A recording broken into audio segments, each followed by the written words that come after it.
আমি মালতী মণ্ডল। জ্ঞানও তো কোনো দিন কারো ক্ষতি করিনি, ভাবতেই পারি না, শুধু ভালোবাসতে শিখেছি ছোট্টবেলা থেকে। জাতির বিচার কোনো দিন করিনি, তবে ফেসবুকে এসে সব এক, ভালোবাসা যেখানে সেখানেই চলে যাই, তাকেই বন্ধু করে নিই। আর প্রতিবেশী সবাইকে ভালোবাসি। সবাই বলে কলকাতার লোক নাকি খুব খারাপ, গ্রামের মানুষকে ভালোবাসে না, কিন্তু অনেকটা বছর কলকাতায় কাটিয়ে এসেছি, অনেক ভালোবাসা পেয়েছি। আমার বর যখন অসুস্থ হয়েছিল সবাই দৌড়াদৌড়ি করেছে, নিয়েছে।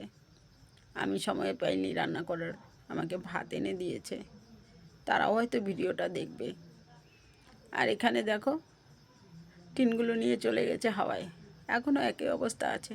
বিছানা, লেপ, তুষক, বালিশ সব ভিজা, এমনকি জামা কাপড় পরারও কিচ্ছু নেই। কাল থেকে একটা জামা পরে আছি, স্নানও করতে পারিনি, ভিজা কাপড় পরে আছি। যে ছোপায় বসে আছি, ছোপাটা রাতভর বৃষ্টি হয়েছিল, বারবার ভিজে উঠতেছে।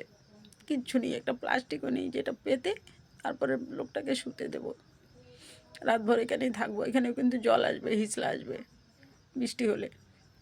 খুব ঠান্ডা লাগছে, কাল থেকে এত জল ঘেটেছি, আমার জ্বর এসে গেছে, আমার কোমরের প্রবলেম।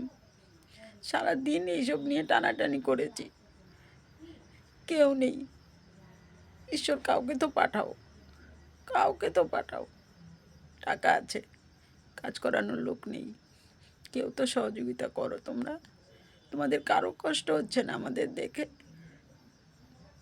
এত নিষ্ঠুর এই পৃথিবীতে কি কেউ নেই আমাদের জন্য?